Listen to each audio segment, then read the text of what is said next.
Muito obrigada, é um prazer estar aqui mais uma vez no meu 16º simpósio do SINARJ, apresentando para vocês mais um trabalho de pesquisa, chamando a atenção para a importância da questão dos temperamentos na astrologia.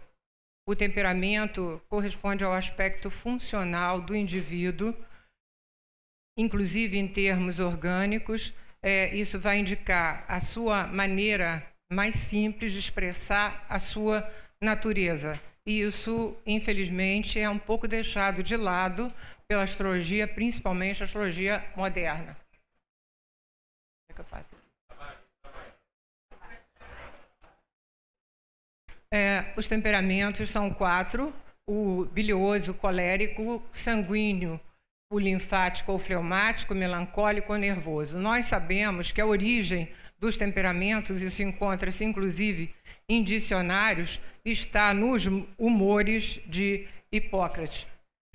Esse trabalho do Hipócrates, ele é encontrado no texto da Natureza do Homem, e nós encontramos uma belíssima tradução em português dos textos hipocráticos, O Doente e o Médico e a Doença, de Henrique Cairos e Wilson Ribeiro, editado pela Fiocruz. No parágrafo 4, ele indica que o corpo do homem contém sangue, fleuma, bile amarela e bile negra. Esta é a natureza do corpo através da qual ele adoece e tem saúde. Tem saúde precisamente quando estes humores são harmônicos em proporção, em propriedade e em quantidade, e, sobretudo, quando misturados. O que vai nos interessar mais mesmo é o parágrafo 7, onde os 4 humores são correlacionados às 4 estações do ano e aos 4 princípios de Aristóteles, ou 4 qualidades primitivas: o quente, o frio, o seco e o úmido. A gente vai ler só 1 ou 2 trechos para ter ideia. No inverno, o fleuma aumenta no corpo do homem, pois no inverno este humor é o que está mais de acordo com a natureza, já que é o mais frio. O inverno é frio e úmido. Na primavera, porém, o fleuma ainda permanece, o sangue aumenta, o frio se abranda e as chuvas caem.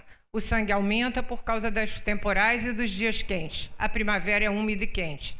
No verão, o sangue ainda é forte, a bile aumenta no corpo e permanece assim no outono. No outono, porém, o sangue torna-se pouco, pois o outono é contrário à sua natureza. Mas a bile domina no corpo no verão e no outono. O fleuma, porém, no verão está o mais enfraquecido possível, pois esta estação, sendo seca e quente, é contrária à sua natureza. Então, vocês vão observar que ele vai chamar a atenção aqui. O seco e o quente, ou o seco e o frio, são contrários à natureza do homem. Esse é o resumo que a gente pode ver. O sangue relacionado à primavera e às qualidades úmido e quente, a bile amarela relacionada ao verão e às qualidades seco e quente, o outono a bile negra relacionada às qualidades seco e frio, o fleuma ao inverno, ao frio e ao úmido. Na verdade, quando Hipócrates fala, aliás, um comentário, esse texto é questionado como sendo de Hipólito. A maioria dos autores diz que não é de Hipócrates, mas do seu genro e discípulo, Pólibo. O único que vai contrariar isso é Galeno, que retomou os trabalhos de Hipócrates, mas a grande maioria dos autores diz que o texto é da escola dele, é considerado um texto hipocrático, mas que não é dele. Então, o que se comenta, esse é só um exemplo de um médico francês, no livro Médecine Officielle, é de que os humores não estão ligados apenas a condições físicas, mas a outras questões muito mais importantes. Então, ele diz, não devem ser considerados como líquidos orgânicos. Ao contrário, deve-se compreender o que representa o sangue. Por exemplo, para Hipócrates, quando ele emprega este termo, um conjunto de caracteres e de tendências morfológicas e fisiológicas, de predisposições e de reações mórbidas, até mesmo de fenômenos que já não são físicos mais vitais, e até noções espirituais, das quais o suporte material e símbolo é este líquido vermelho, arejado e quente, que chamamos como ele de sangue. Então, daí vai o conjunto de funcionamento do indivíduo.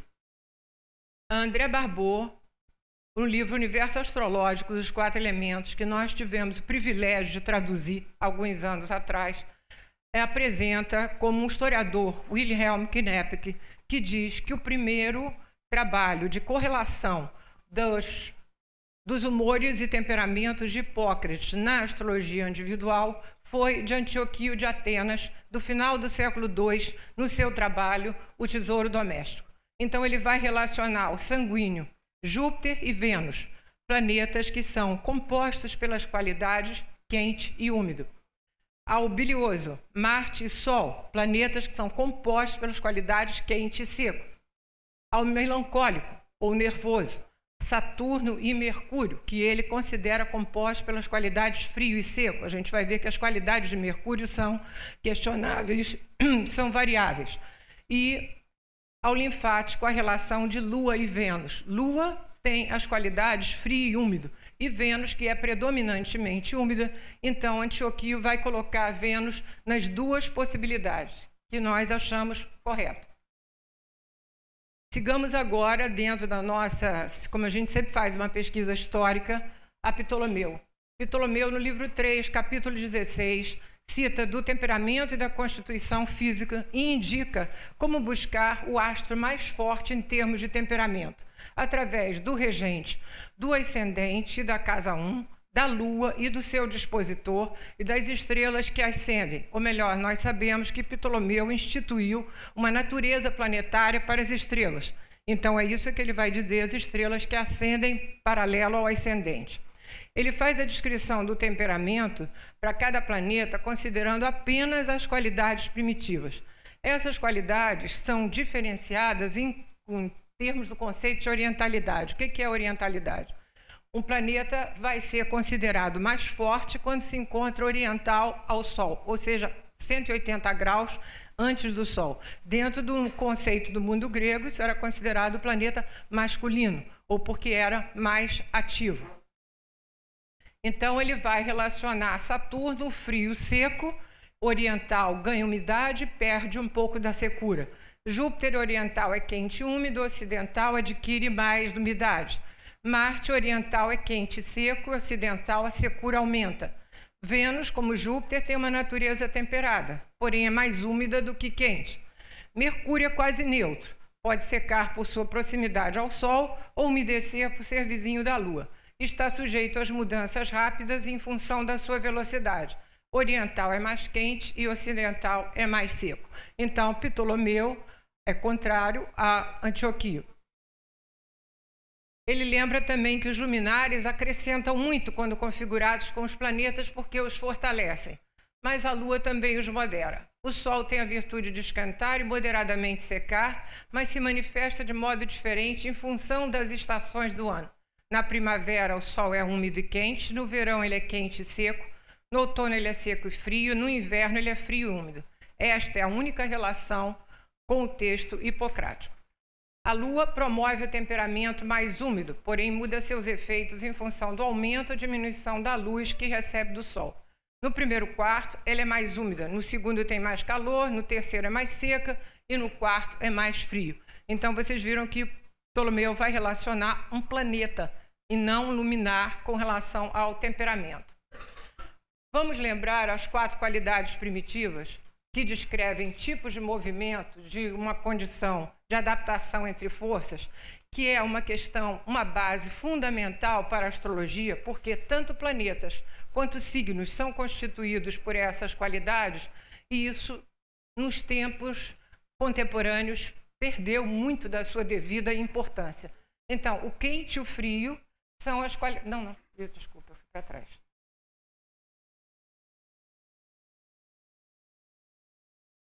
O quente e o frio são as qualidades principais, as mais ativas, embora o quente seja mais ativo e energético que o frio, e o seco e o úmido são as qualidades secundárias, passivas, embora o seco seja mais ativo com relação ao úmido. Então, o quente é sempre ativo, o frio é ativo com aporte passivo, o seco é passivo com aporte ativo, e o úmido é totalmente passivo. Por isso que eles vão poder ser representados por esses sinais de mais e de menos. O quente imprime movimento, é uma força motriz expressa no impulso dinâmico que dá energia, anima, dilata. O impulso é para fora, para cima, rompe, se desprende, visando a expansão. Para frente, em direção ao distante, visando conquistá-lo. é um agente de exteriorização e de desenvolvimento. O frio, oposto ao quente, é um princípio de mobilização, contração, retração, uma força para dentro, de interiorização, retraimento, fechamento, para trás, como um freio que promove regressão ou renúncia, para baixo, promovendo submissão, abatimento e inércia. É um agente de fixação, conservação de uma dada estrutura. O seco é um princípio de condensação e tensão, uma força de compressão, de resistência, de endurecimento, de rigidez, inflexibilidade e opressão. É um fator de separação e divisão. Está presente nele um processo de defesa, de fechamento, de recusa, de participação, por seletividade, como nós vamos ver em Saturno, ou por autonomia, como nós vamos ver em Marte. O úmido é um princípio receptivo e plástico, com capacidade para incorporação por absorção, impregnação, penetração e fusão. Assimila, dilata, amplia, unifica. Sua plasticidade leva à distensão, flexibilidade, relaxamento e adaptabilidade. Conjugado com o quente, promove geração, porque absorve e armazena sua força vital e materializa essa força.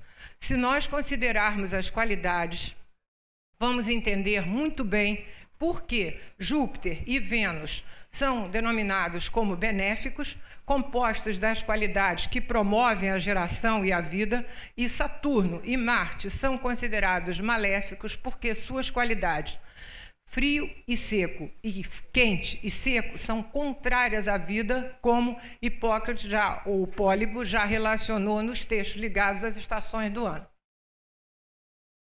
Henri Gouchon, no seu Dictionnaire astrologique, apresenta um cálculo de temperamento por contagem de elementos dos planetas, acrescentando o ascendente. Então, sabemos que o fogo é quente e seco, portanto bilioso, o ar é quente e úmido, portanto sanguíneo, a terra é fria e seca, portanto melancólico ou nervoso, e a água vai corresponder ao linfático por ser frio e úmido. Isso foi extremamente criticado e ainda é criticado até os dias de hoje. Vamos ver dois exemplos apenas. Jean Herois, outro francês, no Cahiers Astrologique, fala a influência que os signos alcançaram após cerca de 30 anos, uma importância considerável, creio, é injustificável. Assim, vemos diversos autores adotarem um método que, segundo minhas pesquisas, é desastroso.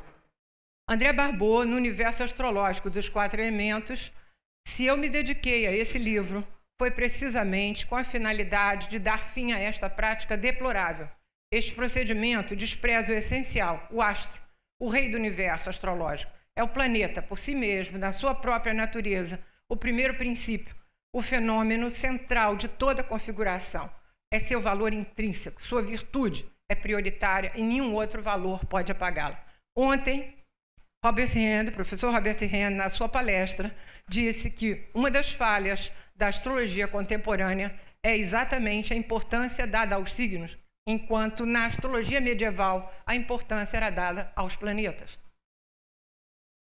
Michel Gauquelin, na sua grande estatística astrológica, sem querer fazer astrologia, mas fazendo, também relacionou Júpiter ao sanguíneo, Marte ao colérico, a Lua ao fleumático e Saturno ao melancólico. Vênus não aparece, sabemos que Vênus foi o último planeta que Michel Gauquelin trabalhou, mas seguramente ele possivelmente colocaria essa Vênus no fleumático, como fez o Antioquio de Atenas. Dorian Greenbaum, uma americana, que também o professor Robert Hand citou, porque ela fez várias traduções importantes, ela escreveu um livro tentando chamar a atenção dos astrólogos para a importância do temperamento como uma chave esquecida pela astrologia, e criou uma série de itens, além dos elementos ligados aos temperamentos. Ela correlacionou ao sanguíneo Júpiter, Vênus e Mercúrio quando orientais, Sol e Marte sempre ligados ao colérico, Mercúrio e Saturno ligados, quando ocidentais, ligados ao melancólico, e Lua e Vênus, também ocidentais, ligados ao fleumático. como Ptolomeu, porque ela parte de Ptolomeu e segue alguns outros autores, como é o caso de William Lilly, Plácido de Tito, Montumo, e ela também segue as fases da Lua relacionadas aos temperamentos. A fórmula de Greenbaum enfatiza o signo ascendente por elemento, 2 pontos, o regente do ascendente por suas qualidades primitivas, o almúten do ascendente. O que é almúten? Almúten é o planeta que tem maior força sobre um determinado grau, considerando as qualidades principais, domicílio e exaltação, e as qualidades secundárias. Vocês devem ter observado no curso do professor Robert Henn que em alguns momentos ele citou uma pontuação para o planeta. Júpiter aqui tem 8, Saturno aqui tem 9, então ele está usando esse tipo de pontuação, que é uma pontuação da astrologia medieval, dando maior ênfase, claro, domicílio, exaltação, mas também considerando a triplicidade, o termo e a face. Qual é o problema da fórmula de Greenbaum? Também os planetas não foram privilegiados. Então, a gente vai ver aqui um exemplo. Renato, cadê o Renato? Não estão com a minha coisa atual. Esse não é o meu PowerPoint atual. Infelizmente, eu trouxe um PowerPoint novo, porque os símbolos, eu sabia que esse não estava correto. Bom, não colocaram o PowerPoint atual. Esse foi o que eu tinha mandado para o Sinarge, depois eu descobri que eu tinha que fazer isso como imagem.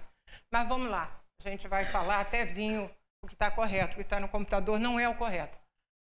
Na verdade, a gente vai ver, esse mapa é o mapa de uma moça que tem um stellium em Sagitário na casa 4, com Júpiter pertencente, o Sol também, o ascendente Leão, uma Lua em Leão, fazendo trígono ao Sol, fazendo quadratura com Plutão. Então, o que vai acontecer? Dentro da fórmula de Greenbaum, isso aqui é o signo da Lua, aqui é o signo do dispositor da Lua, essa aqui é a fase da Lua. Então, eu vou ter uma pontuação, aqui saiu do lugar, eu vou ter uma contagem, o almúten, aqui seria Sol, Júpiter, Júpiter e Júpiter. Então, isso vai aparecer que o almúten, na verdade, do ascendente, seria Júpiter e não Sol. Na soma de pontos, nós vamos encontrar 5 pontos para o bilioso, 2 pontos para o melancólico e 1 ponto para o sanguíneo. Então, essa pessoa seria confiante, extrovertida. Nós vamos ver esse mapa novamente depois, dentro da teoria utilizada para temperamentos com os planetas. Porque vai estar tudo fora do lugar, se não for o normal. Tá. Bom, André Barbeau já propõe no seu Tratado Prático de Astrologia e depois desenvolve esse trabalho no universo astrológico dos 4 elementos. Ele vai propor, mais ou menos em eixos, as relações dos planetas com os temperamentos. Então, o Sol, quente e seco, a gente sabe que de modo temperado, vai estar no bilioso. A Lua, o outro luminar, predominantemente úmida e fria, vai estar no fleumático ou no linfático. Marte, quente e seco, vai estar em paralelo com Vênus, úmida e quente, mas predominantemente úmida. Mercúrio, que a gente sabe que é variável, Barbeau propõe para ele o frio e o seco.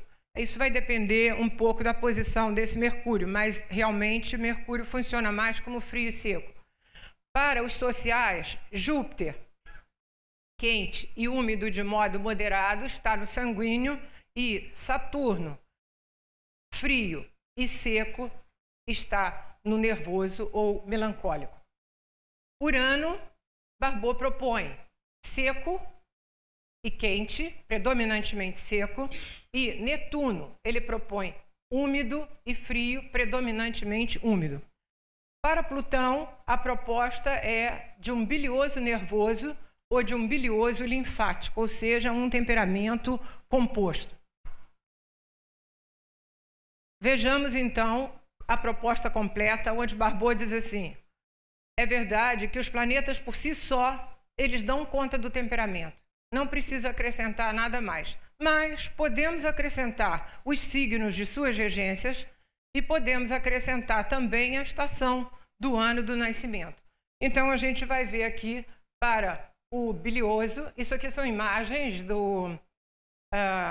um calendário alemão do século XV, que representam os 4 temperamentos. Então, no bilioso, a predominância de Marte, com Sol ou Urano, ou a combinação desses dois, e parcialmente Plutão. Fatores que contribuem à ocupação dos signos de Áries, Leão, Escorpião e parcialmente Aquário. E ainda o trio dos signos de verão, que no hemisfério norte seriam Câncer, Leão e Virgem. Não sei se para o hemisfério sul a gente não deveria fazer essa inversão, em função da estação de nascimento da pessoa. Mas isso não é relevante, não muda em nada as conclusões a que se chega. Temperamento fleumático ou linfático, a predominância da Lua ou de Netuno, ou uma componente Lua-Netuno. Eu incluiria aqui, como eu falei para vocês, Vênus. Em alguns casos, a Vênus vai estar incluída aqui. Fatores que contribuem: a ocupação de Câncer e de Peixes, e também do trio do inverno, que no hemisfério norte, Capricórnio, Aquário e Peixes. O temperamento melancólico, a predominância de Saturno ou Mercúrio, se não a componente Saturno-Mercúrio. Fatores que contribuem: ocupação dos signos de Capricórnio, Gêmeos, Virgem e parcialmente Aquário. Como citou ontem o professor Robert Henry, eu sigo sempre a regência, as duas, a tradicional e a moderna. Nunca uso apenas a regência moderna. E ainda o trio do outono, hemisfério norte, Libra, Escorpião e Sagitário. De qualquer forma, é sempre importante verificar, no caso de um temperamento, qual dos astros deu origem àquele temperamento. Então, o bilioso, ele vai ser composto pelo Sol, Marte e Urano.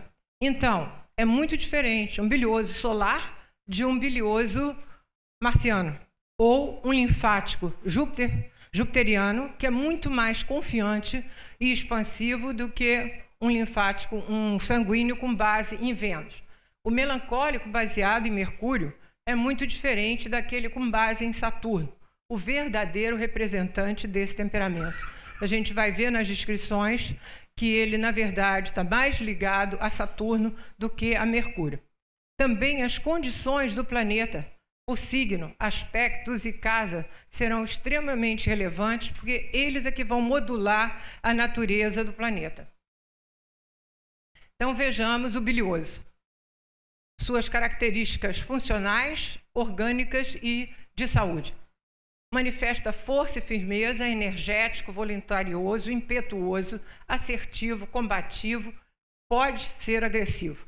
Isso é mais do bilioso marciano. Responde com vivacidade às solicitações interiores e exteriores, é dado a impulsos repentinos e reações rápidas, excitação e superatividade levam à atividade física. Movido pela conquista, viver é encarar desafios e triunfar. O metabolismo basal é alto, o domínio do conjunto muscular, hiperfunção dos centros cardíaco e hepático, resiste ao cansaço físico, mas a sua força é tensa e contraída. A combustão orgânica é grande em função do ritmo acelerado que predispõe ao desgaste ósseo molecular, aos problemas hepáticos e às intoxicações. As doenças são agudas, mas resiste bem. O sanguíneo manifesta vigor e boa forma. É confiante, é otimista, amistoso, alegre, bem-humorado, é expansivo e exuberante, mas dado aos excessos, principalmente no caso de Júpiter. Precisa de espaço e ar livre para os pulmões e para exercer sua sociabilidade, mas é pouco propenso às atividades físicas. Seu metabolismo basal é alto, domínio da função respiratória associado a uma abundante circulação sanguínea, o expõe aos problemas respiratórios e circulatórios. Gosta da boa comida, mas se excede, e por isso, principalmente no jupiteriano, tem tendência à obesidade. Doenças são com invasão infecciosa brutal e súbita, mas a convalescência é rápida. Abusos são a causa principal dos problemas. Vocês observaram a força do quente nos dois temperamentos que têm o componente quente, como eles são mais vigorosos e mais animados. Agora vamos passar para os dois temperamentos do componente frio.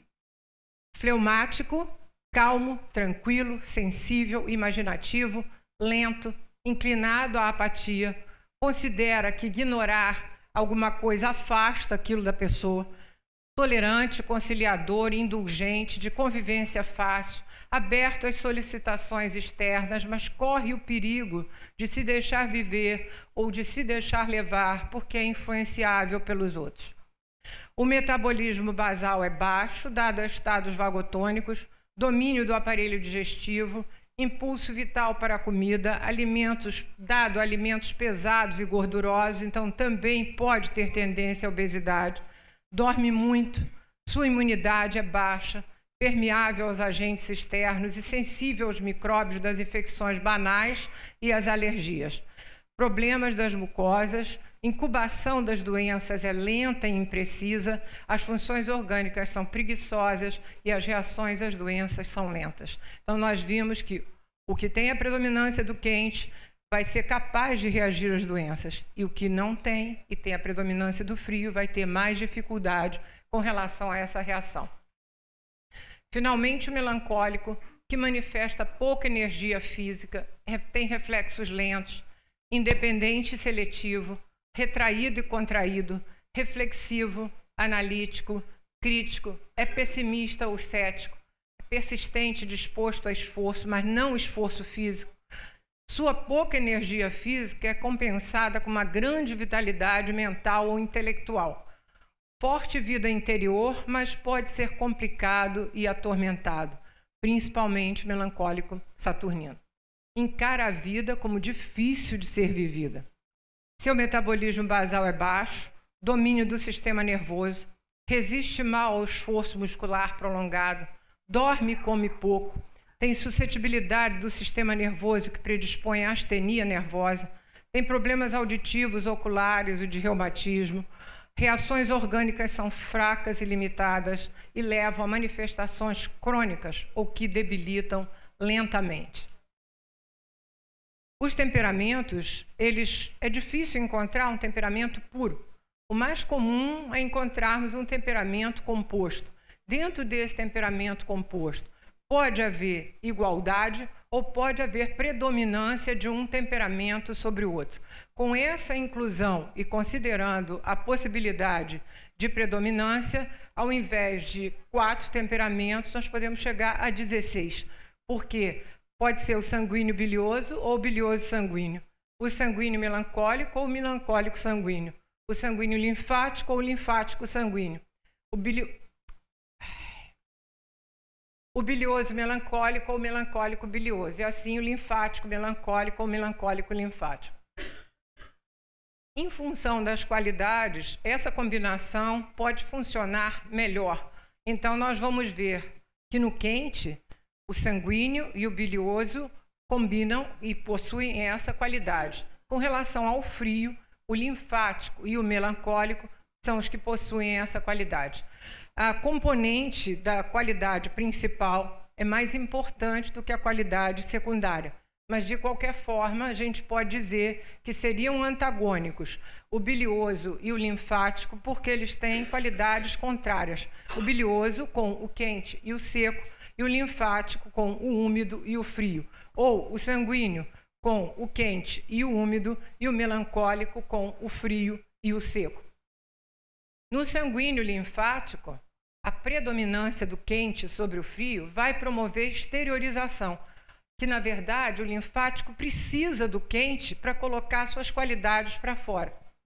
Já no linfático sanguíneo, como é o exemplo que nós vamos ver aí, o frio retrai o quente, tentando bloquear a exteriorização. E, às vezes, ele consegue fazer isso. Então, além da gente saber qual é o planeta que dá origem àquele determinado temperamento, na combinação com outro temperamento, qual é o que dá origem e como eles vão funcionar dentro desse conjunto.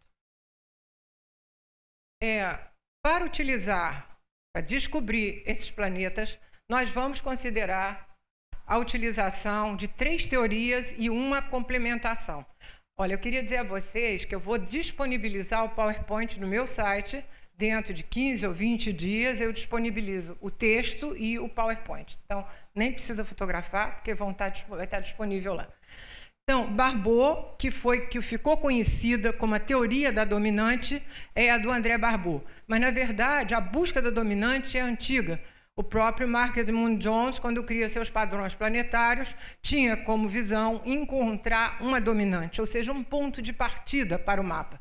Essa teoria da dominante do André Barbault, ela parte do princípio de que quanto mais uma configuração for específica ao nascimento, no cruzamento de tempo e lugar, mais importante será a sua marca. Ou seja, isso vai falar dos ângulos, dos eixos, casas, principalmente ascendente, descendente, meio do céu, fundo do céu. Michel Gauquelin, na sua estatística, aonde ele considera, na verdade, Gauquelin, ele começou a estatística dele atrás de profissão. O que ele concluiu? É que era o temperamento que levava à profissão. Então, o que tinha que descobrir é qual era o planeta que dava origem ao temperamento. Então, ele vai partir de que, no seu movimento diário, o astro ocupa 4 posições relevantes: a ascensão, culminação superior, ocaso, culminação inferior. Por isso é que o trabalho de Michel Gauquelin afirmou a força dos eixos ascendente, descendente, meio do céu e fundo do céu. Alexander Ruppert também sugere, seguindo principalmente os padrões planetários do Mark Edmund Jones e seus planetas focais. E eu acrescento um item importante do Vettius Valens, do século II, onde ele diz, no meu trabalho, sobre a parte da fortuna, que inclui também a parte do espírito, que ele diz que um planeta no mesmo signo da parte da fortuna funciona como um planeta no ascendente. Então, há várias citações considerando isso. Só que, na verdade, a gente vai ver que eu concluí que tem uma outra questão a mais para esse planeta aparecer com força. Então, na teoria do André Barbault, ascendente, descendente, meio do céu e fundo do céu, principalmente a conjunção, porque esses pontos valorizam a expressão do planeta. Essa conjunção é considerada dentro de um orbe até 15 graus. Na verdade, 15 graus seria o limite, que é como Barbault diz, as coisas não acabam de repente. Então, quanto menor o orbe, maior será a força. Para os pontos complementares desses eixos, descendente e fundo do céu, esse orbe é reduzido para 10 graus. Mais de um astro localizado nesses pontos, todos vão participar, mas a prioridade é para o mais próximo, ou para aquele que está mais próximo e soma a sua proximidade à regência. Se não houver presença, os aspectos ao ascendente e o meio do céu.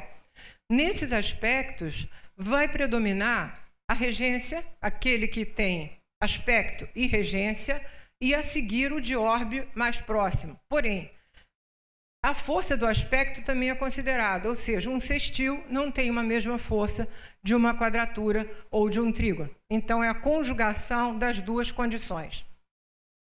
Também os luminares, como nós vimos já em Ptolomeu, valorizam os planetas a eles ligados por aspecto.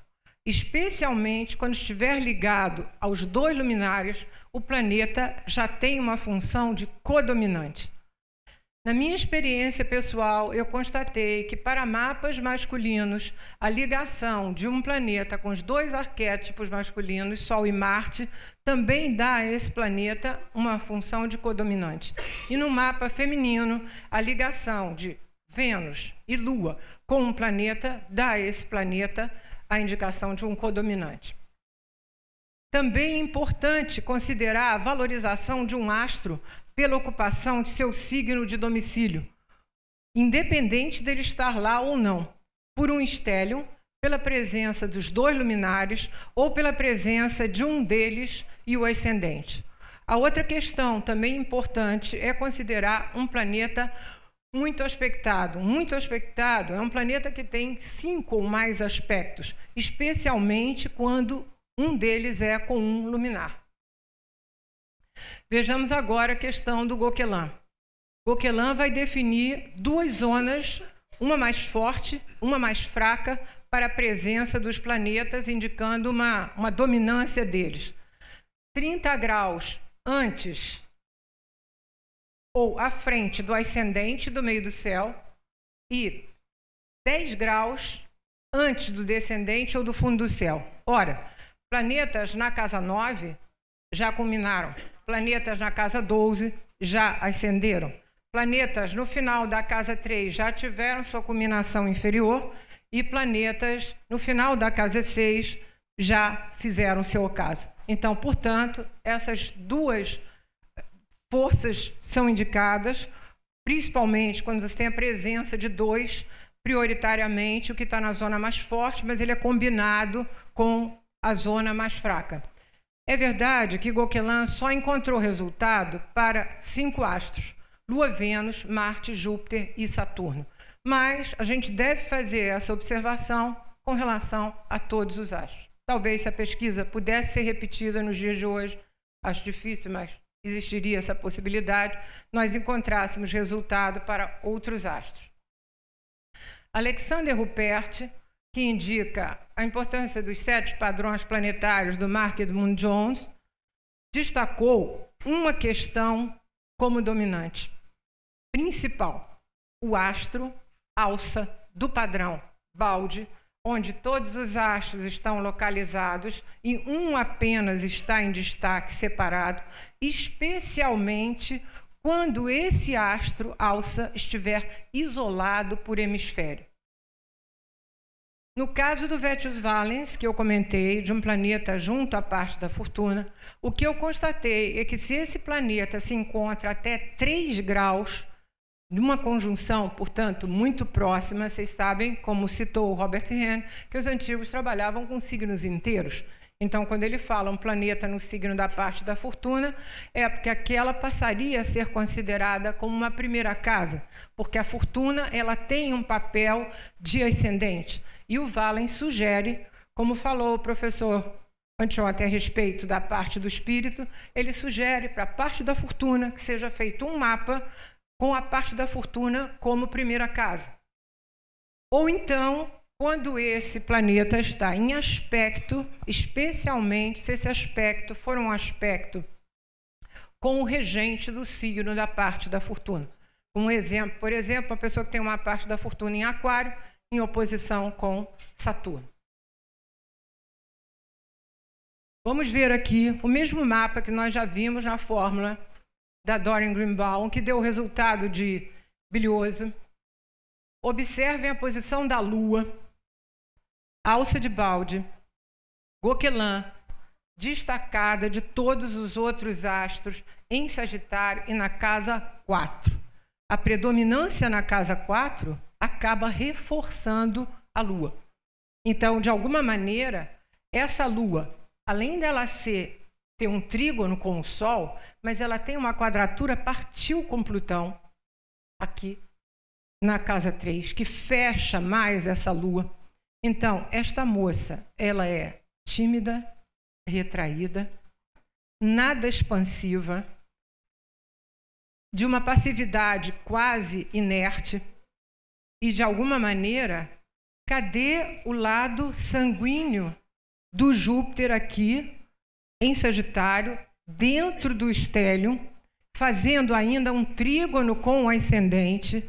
Ou seja, aqui é um tipo em que o frio da Lua e a força da Lua bloqueia a exteriorização. Ela tem muita vontade de se expandir, de crescer. Porém, até o momento, ela só conseguiu expandir o corpo. A compulsão para a comida, que o sanguíneo é apoiado pelo linfático, o linfático vai apoiado pelo sanguíneo, que ela vai ser obesa. Isso vai indicar uma grande insatisfação e um incentivo para que ela tenha que ir para fora, porque exercício físico nem pensar, mas tem que fazer. O segundo mapa é o contrário. Uma pessoa, um senhor, que tem um Júpiter em Câncer, exato no meio do céu, mas fazendo uma quadratura partil com a Vênus em Libra, dentro de um estélio, embora na casa 12, uma Lua no descendente em Touro, em oposição ao Sol em Escorpião, próximo ao ascendente, e ambos quadrados com Plutão. Esse é o tipo que predomina o sanguíneo, é a pessoa mais sociável que eu conheço, mais voltada para fora, mais otimista, mais confiante, mas viaja, como não conheço ninguém que viaja tanto ele, não é rico, mas viaja por todos os sentidos, profissional, pessoal, não importa.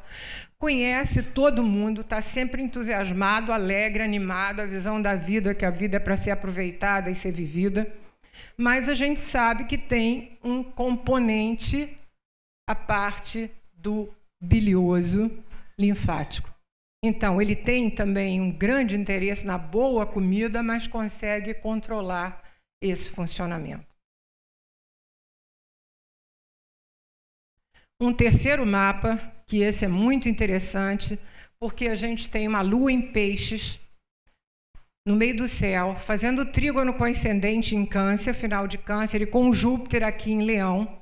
Então, isso vai nos mostrar uma predominância do linfático, com agregado ao sanguíneo, mas vão prestar atenção aqui, uma chave para esse mapa é a conjunção de Saturno em Virgem na casa 3, em conjunção partiu com a parte da fortuna.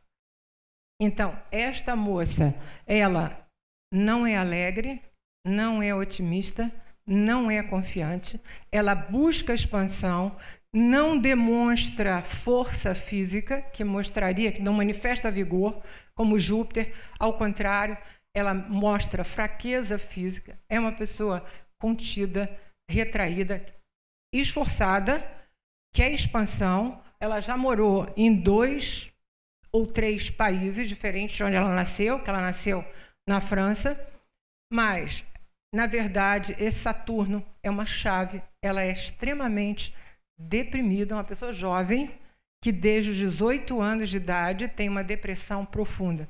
Se a gente não observar esse Saturno em conjunção com a parte da fortuna, não vai se localizar essa condição melancólica. Essa sim, com Marte em Áries no ascendente, Júpiter em Câncer no fundo do céu, numa posição que a gente chama de Paran. Eles não têm uma quadratura entre eles, mas o Paran, pela ascartografia, a linha do ascendente se cruza com a linha do meio do céu e funciona quase como uma quadratura. Essa é a verdadeira biliosa, sanguínea, otimista, confiante, disposta a abrir caminhos, empreendedora, já morou também fora do Brasil algumas vezes, atualmente está fora do Brasil, e, de alguma maneira, Urano aqui contribui na conjunção com Júpiter para o bilioso e a sextil do Sol aqui com Marte também contribui para esse bilioso. Então, essa é uma pessoa que tem vigor, que tem energia, que manifesta essa força. Esse é o mapa da cantora Sandy. Por que Sandy? Porque anos atrás, quando ela participou de uma novela na Rede Globo, esse mapa foi divulgado numa entrevista que ela deu ao jornal O Globo. E o ano passado, quando ela fez 30 anos, ela deu novamente uma entrevista e a citação de Sandy é: "Eu tenho um lado sombrio ao qual chamo minha pegada melancólica". Sandy tem o Sol em Aquário. Não, tem que ir mais à frente, não. O Sol em Aquário, no meio do céu, fazendo quadratura com ascendente, fazendo quadratura com Saturno. Oposição à Lua em Leão, também quadrada com Saturno. Saturno é um focal de quadratura T com os luminares, então ele está angular e, ao mesmo tempo, ele está ligado aos luminares e está em conjunção com a parte da fortuna. Em orbe partiu. Então, sem dúvida que Sandy tem um lado bilioso, de uma pessoa voltada para fora, voltada para a conquista, mas que também não manifesta força nem vigor, e que vai ter um lado que vai dar importância à vida interior, à vida intelectual, que ela foi fazer faculdade, foi fazer formação, e que, de alguma maneira, faz terapia há muitos anos, lidando com o seu lado melancólico. Esse é um outro mapa de uma mulher que tem Saturno no ascendente, em Câncer, Lua também em Câncer na primeira casa. Esse Saturno, aqui temos, não está em quadratura, mas temos Mercúrio, o outro nervoso, aqui no meio do céu, em Áries. Mesma coisa, um parã de Saturno com Mercúrio, Mercúrio no meio do céu e Saturno no ascendente. Essa Lua de primeira casa ainda tem uma conjunção com Saturno, e essa Lua faz uma quadratura com o Sol, e ambos têm uma ligação com Netuno. Então, na verdade, a gente vai ver aqui que tem uma força saturnina, uma força lunar e uma força de Netuno. Então, a gente vai ter aqui um melancólico linfático, uma pessoa onde o frio predominando retrai completamente essa pessoa, contida, insegura. Esse Saturno ainda está também em quadratura com Netuno, que gera uma grande sensação de incompetência, um medo de incapacidade. Então, com Saturno predominando, na verdade, sobre Netuno. Mas, além disso, a questão da imunidade baixa, essa senhora descobre, depois de muitos anos, que ela tinha uma hepatite C, que ficou provavelmente guardada durante muito tempo, que custou aparecer, que custou a ser diagnosticada, que de alguma maneira, possivelmente, foi resultado de uma transfusão de sangue, que está atualmente sob controle, mas com toda essa característica que a gente vai ver de um melancólico linfático. E para terminar, o mapa de uma outra pessoa melancólica. Essa pessoa que tem um Saturno em Virgem, no ascendente, sem aspecto. A gente sabe que um planeta sem aspecto funciona de modo muito primitivo. Quer dizer, é mais difícil, como se fosse uma pedra bruta, difícil de ser elaborada, e que, de alguma maneira, vai ter Sol e Netuno em conjunção aqui em Libra. Mercúrio participa, porque Mercúrio está em conjunção ao Sol, está em oposição à Lua. Portanto, nós temos Saturno e Mercúrio aqui como predominando, e, de alguma forma, um Netuno que está no aspecto com o Sol, que não está em aspecto com a Lua, mas que não entra como codominante, mas que tem uma participação. Essa é a pessoa mais retraída, mais isolada, mais retirada. Nenhuma história de relacionamento, não adianta ter Lua lá na casa 7, nenhuma história de relacionamento, extremamente rígida, extremamente contida, persistente, resistente, com relação a dando muita importância a ordens e regras. Tem um lado dado por esse Netuno, que é um lado religioso, mas nós sabemos que, normalmente, o lado religioso de Netuno não é dado a uma religião conservadora. Mas não, a religião dela é uma religião católica que ela segue fielmente. Então, esse é um Saturno, na verdade, digamos assim, que funciona como maléfico. Ele não é um Saturno como benéfico. É uma pessoa muito simples, em termos de... não é uma pessoa de nível social elevado, mas é bom a gente olhar esses mapas também para ver como eles funcionam. Então, de alguma maneira, o que eu queria dizer a vocês é que o meu interesse nessa palestra foi divulgar, através da importância dos temperamentos, a importância das qualidades primitivas e a importância da busca da dominante no mapa. Ou seja, o ponto através do qual nós devemos começar para dar a partida para todas as outras interpretações. Muito obrigada.